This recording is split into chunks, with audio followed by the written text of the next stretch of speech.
Hey, you're looking good today. This is Frank at the Brazil Times newsroom. It's Friday, and we're happy about that, aren't we? Well, let me tell you what's new. New on our website today, we were able to attend Amos Thomas's 60th celebration. I should say celebration for 60 years as an attorney, and that was this week at the courthouse. A very wonderful celebration for a really great man, and we've got that story online today, and also we've got a photo gallery from that event if you're one of his many friends who would have liked to have attended and couldn't. So check that out online today at www.thebraziltimes.com. And congratulations once again to Amos Thomas.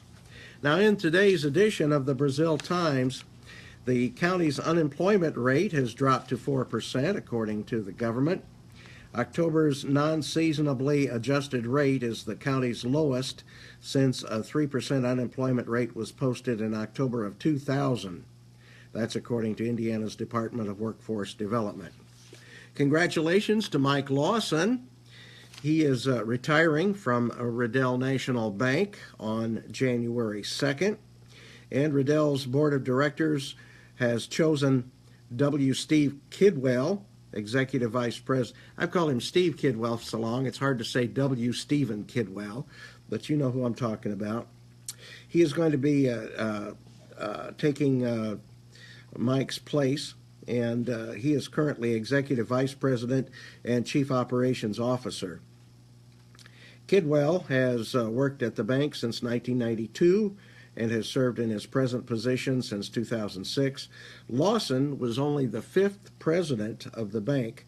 He started working there on May 20th, 1974 at the East National Branch as a teller. I'll tell you what, these people who are concerned about wages, who are concerned about working people, they need to talk to some of the folks over there at Riddell National Bank, because the bank's doing something really good because they are able to maintain employees for a long period of time compared to what's going on with the rest of the business world, it seems like. So good for Mike Lawson, good for Steve Kidwell, good for Riddell National Bank, and good for Brazil and Clay County, because they have branches, of course, other places other than just in Brazil. All right. Now we have another story from the Office of the City of Brazil Planning and Zoning. Teresa Glenn reminds us that trash totes can only be left on the street the day before and the day of scheduled trash collection. There have been numerous complaints to the city about trash left on city streets. So you want to make sure that you pick up your tote.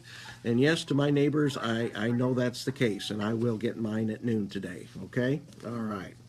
Thank you very much. And congratulations to Teresa Glenn anyway. She's going to be retiring, and we're happy for her. And we express good wishes to Janet McCullough, who's coming in as her replacement. And I can never remember the date. I think it's the 30th of January. Janet begins her official duties as the new planning and zoning administrator for the city of Brazil. Anyway, it's coming up very soon, and we wish both ladies the very best. And we have a picture here from the Brazil Elks Lodge.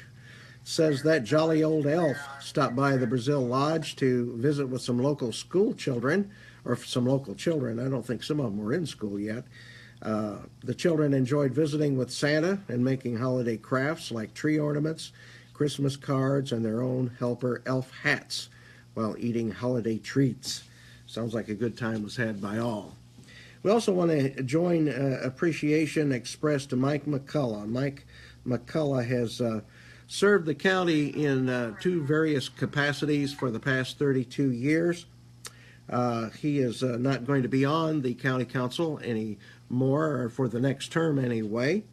And so the county council presented him with a token of the council's appreciation. It looks like they have a plaque there. Larry Moss presented that to Mike McCullough, and thank you to Tony Carter for giving us that picture.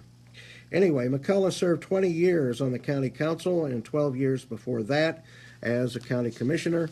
He's a good guy, and I've known him since 2001, I guess, and we wish him the very, very best. I know he's not retiring completely, but he'll find something good to do with his time, I am sure. Also, the 2016-17 local Elks National Hoop Shoot Competition free throw contest is set for Saturday at Eastside Elementary School here in Brazil. About 70 participants ages 8 to 13 will compete to advance to the district hoop shoot on January 15th in Noblesville. These students won preliminary contests in their local schools, and so the program is going to start at 11 o'clock. Sarah Stalkop is here. Hi, Sarah. Saw you over at the ribbon cutting the other day, I do believe. And Betty DeWeese is here as well. So glad to have you ladies with us today. And let's see. Let's look inside. We've got a picture of Steve Kidwell and Mike Lawson. Goes along with that story we told you about a few minutes ago. Let's see what we have in sports today.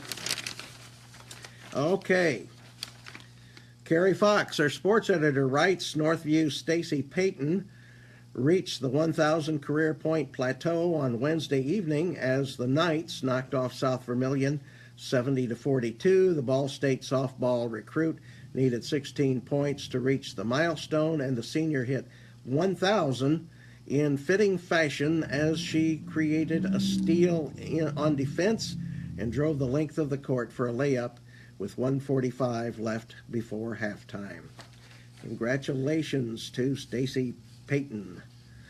Also in sports, Northview pins short-handed Owen Valley on the wrestling mat, and Bub Maish Memorial Bowling League results at Brazilian Lanes are reported in today's edition. And so we've got a lot going on today. And we have Dr. Nancy Shank's column on the back page today. She talks about the gift of love. She's got a beautiful picture of Santa Claus asleep with all these puppies and kittens curled up around him. So, hey, nobody can criticize Santa Claus or puppies or kittens, right? Okay. And we also have, finally, we also have two pictures from Staunton.